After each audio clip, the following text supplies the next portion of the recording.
Bonjour tout le monde, ici Anne-Lise Nadeau. Bienvenue aux Capsules tout court. Je suis en compagnie de Mandy Manuela Malik qui aujourd'hui va nous parler des conditions cardiaques et des anomalies cardiaques chez les coureurs. Bonjour Anne-Lise. Allô! Moi, j'ai déjà remarqué pendant des courses, à un moment donné, on a les sirènes d'ambulance, de premiers soins qui sonnent, tu es en train de courir ton marathon. Là, tout de suite, tu fais comme qu'est-ce qui se passe? Et des fois, à la fin de la course, tu apprends qu'il y a un coureur qui est décédé sur le parcours. Qu'est-ce qui se passe? Pourquoi ça arrive, ce genre de situation-là? Il y a plusieurs possibilités. La plupart du temps, c'est une surhydratation. Les gens boivent de l'eau sans boire d'électrolytes. Puis là, ça crée un système électrique du cœur qui ne fonctionne pas. Il n'y a pas de potassium, il n'y a plus d'électricité qui passe. Puis on appelle ça une mort subite. Okay. Je dirais que c'est la majorité des cas. Il y a des personnes qui ont des problèmes cardiaques génétiques, qui sont asymptomatiques, qui malheureusement ne savaient pas. Mais on peut rien c'est faire. Vrai, on entend ça des fois. C'est comme la personne avait une condition cardiaque qui était méconnue. La personne ne le savait même pas. On ne le savait pas, malheureusement. On ne pouvait pas douter, là, tu sais. Puis la troisième chose, ce sont les anomalies cardiaques, ceux dont on va parler, Anne-Lise, vraiment intéressant parce que ça, on peut les détecter. C'est quelque chose qui se met en place chez les sportifs d'endurance et qu'on peut aller voir en faisant des ECG. On en parlait tout à l'heure, des tests. Ouais, et ça vaut la peine de faire attention à ça parce qu'on peut le prévenir. OK. Mais qu'est-ce qui se passe dans le fond? Quand on s'entraîne, est-ce que le cœur devient plus fort? En théorie, il devrait être meilleur, mais est-ce qu'il y a des conséquences négatives à l'entraînement, justement? Un changement du cœur qui sera peut-être pas nécessairement bon? Oui, c'est ça qui arrive tout à fait.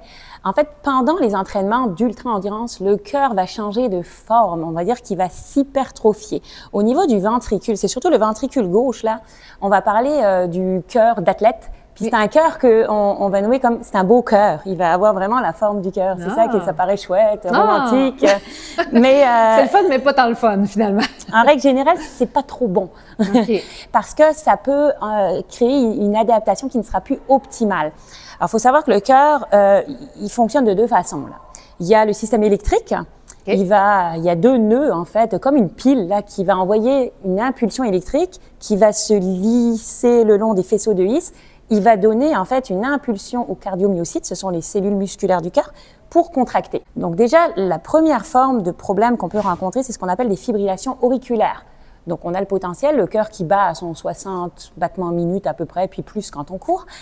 Et il y a des petits foyers où le cœur va décider au niveau des oreillettes de se contracter de façon irrégulière, sans qu'on lui dise.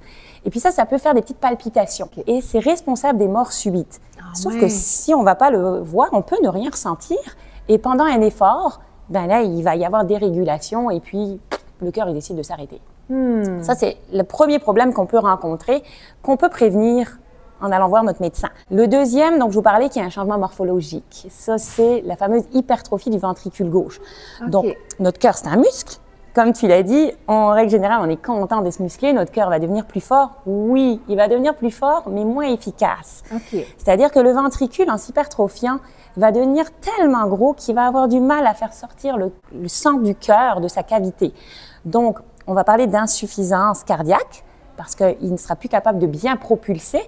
Et le deuxième problème qu'on peut avoir, c'est que le sang, comme il ne sort pas bien, il va rester bloqué au fond de la cavité du ventricule et on pourrait faire des caillots, donc des embolies pulmonaires, des AVC, des infarctus. C'est comme si ça stagnait dans le fond, puis ça fait comme des dépôts un peu. Ouais. Ça fait des dépôts, en effet, des caillots qui se forment.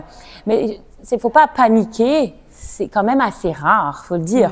Parce que là, tu l'as dit tantôt, que des fois, on entend des sirènes parce qu'il y a un sportif qui tombe. Mais il faut savoir que le truc, c'est que les morts subites, là, chez les sportifs, ça représente environ 10% seulement, notez-le, des morts subites en général. Okay. La seule chose qui fait qu'on a l'impression que c'est grave et puis que ça arrive souvent aux sportifs, c'est la médiatisation. C'est quand ça arrive lors d'un marathon, d'un ultramarathon, bien, on entend les médias, tu sais, qui se mettent à chanter « Waouh, un sportif est mort, comment ça se fait? » Donc, on a l'impression que ça arrive souvent, mais non, ça n'arrive pas souvent, heureusement, là. C'est vraiment le traitement médiatique qu'on en fait. Voilà, c'est ça.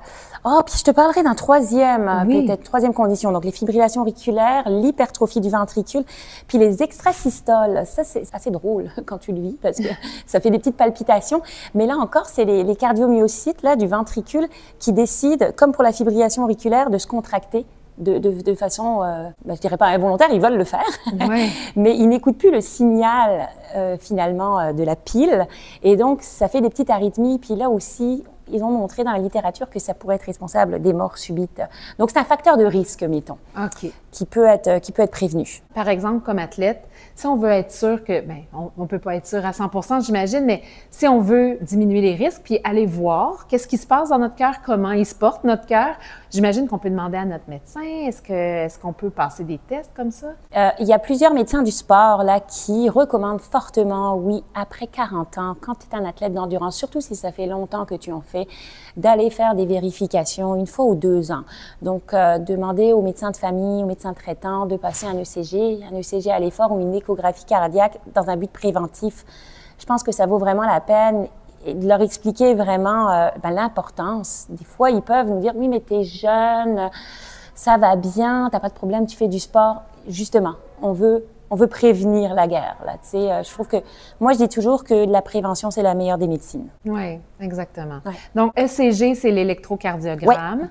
L'échographie du cœur, ça pourrait être ça. Puis, est-ce qu'on passerait un tapis roulant aussi, par exemple? On dirait qu'on voit des athlètes, des fois, qui font des tests. Est-ce que ça a la même utilité? Oui, parce que l'ECG à l'effort, c'est ça qu'on appelle un électrocardiogramme à l'effort. Okay. Il est beaucoup plus spécifique aux coureurs parce que les contractions involontaires se font généralement à l'effort. Donc, si on passe un ECG au calme, il est possible qu'on ne voit absolument rien du tout. Donc, c'est vraiment le tapis roulant, le fameux tapis roulant à l'effort, là, c'est ça le test qu'on irait passer. Ouais. Donc, ça peut être avec notre médecin de famille ou ça peut être avec des cliniques privées, j'imagine, qui bien sûr, là, si on veut accélérer le traitement de la demande. Eh bien, merci, ça nous éclaire. Puis, si jamais on veut avoir plus d'informations, il faut dire que Mandy, elle a une chaîne YouTube où elle démystifie bien des trucs de médecine. Puis, il y en a sur le sommeil, il y en a sur le cœur. Donc, on visite la chaîne YouTube de Mandy, Pilule sur pattes. Bien, merci beaucoup et on se revoit une prochaine fois pour une autre capsule tout court.